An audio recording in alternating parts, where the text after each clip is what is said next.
અમદાવાદમાં ખોખરાની seventh day સ્કૂલમાં ધક્કામુક્કી જેવી નજીવી બાબતમાં ધોરણ 8ના વિદ્યાર્થીઓએ ધોરણ 10ના સ્ટુડન્ટને છરી મારી દીધી હતી.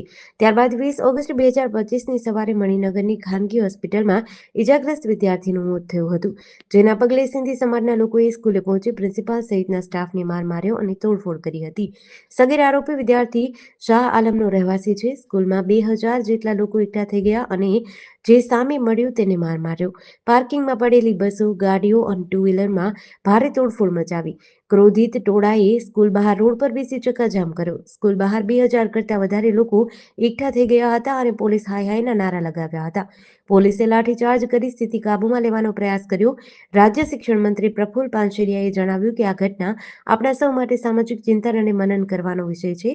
આ ગંભીર બાબતે જિલ્લા શિક્ષણાધિકારી અને તેમની ટીમ સંપૂર્ણ તપાસ કરશે. દિલ્હીના મુખ્યમંત્રી રેખા ગુપ્તા પર જનસુનાવણી કાર્યક્રમમાં હુમલો કરનાર રાજકોટનો પશુપ્રેમી નીકળ્યો છે. રાજકોટના કોઠારિયા વિસ્તારમાં આવેલા ગોકુલ પાર્ક શેરી નંબર 2માં રહેતો રાજેશ સાકરિયા. આ સમયે આજી ડેમ પોલીસની ટીમે પણ રાજેશ સાકરિયાના પરિવારજનોની પૂછપરછ માટે આવી પહોંચી હતી. રાજેશના માતાએ જણાવ્યું કે તે રવિવારે ઉજ્જૈન જવાનું કહીને નીકળ્યો હતો. તે પશુપ્રેમી છે. દિલ્હીમાં કૂતરાના સમાચાર સાંભળી તે દિલ્હી પહોંચ્યો હતો. તેની માનસિક હાલત ઠીક નથી. ઘરના લોકો સાથે પણ અવારનવાર મારામારી કરતો રહે છે. દિલ્હીના સીએમ પર હુમલો કરનાર રાજેશ સાકરિયાના ભાઈ ભરત સાકરિયા અને પિતા પર રિક્ષા ચલાવી પરિવારનું ગુજરાન ચલાવે છે. રાજેશ સાકરિયાની પત્નીનું નામ ઉષાબેન છે, જેઓ હાલ અમદાવાદ હોઈ રાજકોટ આવવા રવાના થયા છે.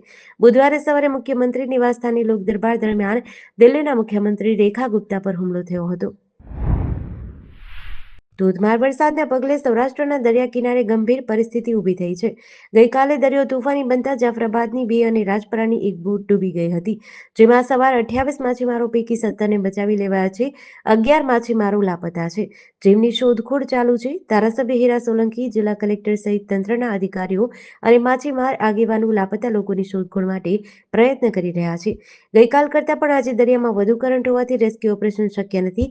આ સમગ્ર ઘટનાને લઈને ધારાસભ્ય હીરા સોલંકીએ મુખ્યમંત્રી ભૂપેન્દ્ર પટેલને માહિતી આપી હતી. જેમાં તેમણે જણાવ્યું કે દરિયો વધુ તોફાની હોવાથી કોસ્ટગાર્ડ કે નેવી પણ દરિયામાં જઈ શકે એવી પરિસ્થિતિ નથી. જ્યારે હવામાન ખરાબ હોવાથી હેલિકોપ્ટર પણ ઉડી શકે એમ નથી. માછીમાર આગેવાનો જણાવી રહ્યા છે કે અમારે 500 થી 600 બોટો સુરક્ષિત કિનારે પહોંચી છે. મુંબઈમાં ભારે વરસાદનો ત્રીજો દિવસ છે. અહીં 24 કલાકમાં 300 મીમી વરસાદ પડ્યો છે. મુંબઈમાં સતત ત્રીજા દિવસે સ્કૂલો, કોલેજો અને ઓફિસો બંધ રખાઈ છે. મુંબઈ લોકલની 34 ટ્રેનો રદ થઈ છે. 250થી વધુ ફ્લાઇટ્સને અસર થઈ છે. મંગળવારે સાંજે મુંબઈમાં 2 મોનોરેલમાંથી લગભગ 800 લોકોને રેસ્ક્યુ કરાયા હતા. સાંજે 6 વાગ્યે મૈસૂર કોલોની રેલવે સ્ટેશન નજીક એક મોનોરેલ એલિવેટેડ ટ્રેક પર ફસાઈ ગઈ હતી. તેમાં સવાર 582 મુસાફરોને ક્રેનની મદદથી બારી તોડીને 40થી 50 ફૂટની ઊંચાઈએ બચાવી લેવાયા હતા. MMRDAએ જણાવ્યું હતું કે ભીડ વધવાને કારણે આવું થયું છે. રેલની મૂળ વજન ક્ષમતા 104 ટન હતી, જે ગઈકાલે વધીને 109 ટન થઈ ગઈ હતી. 5 ટન વધારાનું વજન હતું. તે જ સમયે આચાર્ય અત્રે અને વડાલા મોનોરેલ સ્ટેશન પરથી 200 લોકોને પણ બહાર કાઢવામાં આવ્યા હતા. ગુજરાતમાં ભારેથી અતિભારે વરસાદની આગાહી વચ્ચે જૂનાગઢ જિલ્લામાં સવારથી જ આગ ફાટ્યા જેવી સ્થિતિ છે. હવામાન વિભાગે આજે સૌરાષ્ટ્ર અને દક્ષિણ ગુજરાતમાં ભારેથી અતિભારે વરસાદની આગાહી કરી છે. આજે સવારથી જૂનાગઢ જિલ્લામાં ધોધમાર વરસાદ વરસી રહ્યો છે, જેના કારણે જનજીવન પ્રભાવિત થયું છે. મેંદરડા તાલુકામાં સવારે 6 થી બપોરે 12 દરમિયાન 13 ઇંચ વરસાદ થયો છે. ધોધમાર વરસાદના કારણે ગ્રામ્ય વિસ્તારના અનેક રસ્તાઓ પર પાણી ભરાતા વાહન વ્યવહારને અસર થઈ છે. બીજી બાજુ સૌરાષ્ટ્રના સૌથી મોટા શેત્રુંજી ડેમમાં 59 દરવાજા 2 ફૂટ ખોલ્યા છે. હવામાન વિભાગ દ્વારા બપોરે 1 થી 4 વાગ્યા દરમિયાન સૌરાષ્ટ્ર અને દક્ષિણ ગુજરાતના વલસાડ, નવસારી, સુરત, ભરૂચ, ભાવનગર, અમરેલી, ગીર સોમનાથ, જૂનાગઢ, પોરબંદર, જામનગર, દેવભૂમિ દ્વારકા, રાજકોટ જિલ્લાઓમાં રેડ એલર્ટ સાથે અતિભારે વરસાદની આગાહી કરાઈ છે. છોટાઉદેપુર એલસીબી પોલીસે પાવીજેતપુર તાલુકાના મોટી આમરોળ ગામેથી વિદેશી દારૂની હેરાફેરી કરતા દંપતીની ધરપકડ કરી છે. પોલીસને મળેલ બાતમીના આધારે સફેદ અર્ટિગા કારમાં દારૂની હેરાફેરી થઈ હોવાની માહિતી મળી હતી. પોલીસે વોચ ગોઠવીને કારને રોકી તપાસ કરતા તેમાંથી ભારતીય બનાવટનો વિદેશી દારૂ અને બિયરની કુલ 964 બોટલ મળી હતી. આ દારૂની કિંમત ₹4,36,147 છે. કારમાંથી વડોદરાના નરેશભાઈ કવલસિંહ ચૌહાણ અને તેમના પત્ની શ્વેતાબેન મળી આવ્યા હતા. બંને જીવન પ્રેરણા કોમ્પ્લેક્સ SRP રોડ નવાપુરા વડોદરાના રહેવાસી છે. આરોપીઓ પાસેથી ₹1920 રોકડા મળ્યા હતા. તેઓ આ છૂટક દારૂ વેચાણ માટે લઈ જતા હોવાનું કબૂલ્યું છે. પોલીસે દારૂ 10 લાખની, કાર અને રોકડ મળી કુલ ₹14,43,067નો મુદ્દામાલ જપ્ત કર્યો છે.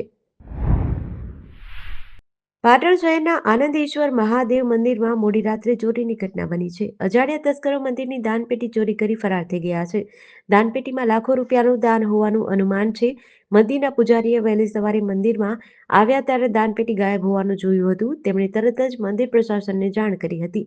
મંદિરમાં લાગેલા સીસીટીવી કેમેરાના ફૂટેજમાં મોડી રાત્રે તસ્કરો મંદિરમાં પ્રવેશતા દેખાય છે. તેઓ દાનપેટી ઉઠાવીને લઈ જતા નજરે પડે છે.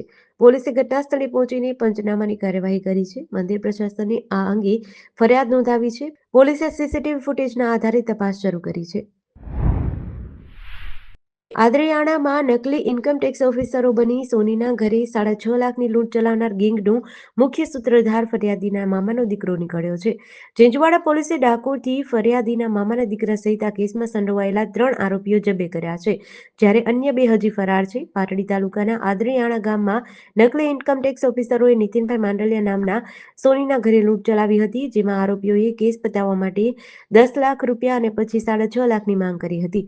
ભયના માર્યા નીતિનભાઈએ 1.31 લાખ રોકડા અને 5.19 લાખ રૂપિયાનું 5.5 તોલા જેટલું સોનું આપ્યું હતું. ઝીંઝુવાડા પીઆઈ PK ગોસ્વામી સહિતના પોલીસ સ્ટાફે ફરિયાદીની આદ્રિયાણા ગામે આવેલી સોનીની દુકાનના સીસીટીવી ફૂટેજના આધારે તપાસનો ધમધમાટ શરૂ કર્યો હતો. નાની વયની બાળાઓને પ્રેમજાળમાં ફસાવી જાતીય સંબંધ બાંધી તે રીતે ભોગ બનનારનું જાતીય શોષણ કરવામાં આવતું હોવાના કિસ્સાઓનું પ્રમાણ વધી રહ્યું છે. સજામાં સંદેશો પહોંચે અને દાખલો બેસે તે હેતુ સારું વડોદરામાં સગીરા પર દુષ્કર્મ આચરનાર 20 વર્ષના યુવાનને અદાલતે 20 વર્ષની સખત કેદનો ચુકાદો આપ્યો છે. ઉપરાંત 50,000નું વળતર ચૂકવવા કોર્ટે હુકમ કર્યો છે. અગાઉ વળતર ચૂકવાયું હોય તો તેમાંથી રકમ બાદ કરવી નહીં. અજય અલ્પેશ તડવી ને તકસીરવાન ઠેરવીને તેને 20 વર્ષની સખત કેદની સજા અને ₹50,000નો દંડ ફટકાર્યો છે. તેમાંથી ભોગ બનનારને ₹45,000 ચૂકવવાનો હુકમ કરાયો હતો. મોરબીના સામાકાંઠા વિસ્તારમાં આવેલા ઉમા ટાઉનશીપમાં રહેતી 17 વર્ષીય સગીરાએ આજે સવારે આપઘાતનો પ્રયાસ કર્યો હતો.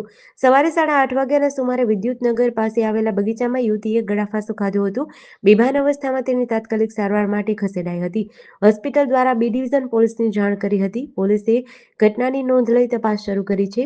AM ચાપડિયાના નેતૃત્વમાં પોલીસ યુવતીએ આ પગલું શા માટે ભર્યું તેની તપાસ કરી રહી છે. યુવતી ઉમા ટાઉનશીપના એપાર્ટમેન્ટમાં તેના પરિવાર સાથે રહેતી હતી અને કામ કરતી હતી.